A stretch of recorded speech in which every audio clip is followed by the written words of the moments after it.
they could give you. I had a client one time. I was talking to him, and I said, "What's your credit score?" And he said 995. I said, "Sir, that's impossible. It can't be." He said, "Well, Credit Karma tells me I've got one credit score."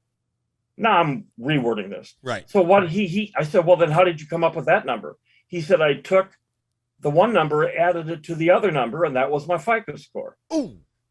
Yeah, so he had like a Okay. 400 credit score. Yeah.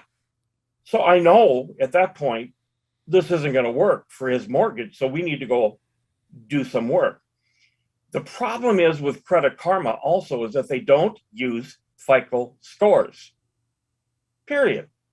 They used another one that nobody uses for mortgages or real estate or home loan or car loans or cards, or some off-brand may use it, Right. but nobody uses it. The sole purpose of Credit Karma is to sell credit cards. Right. That's it.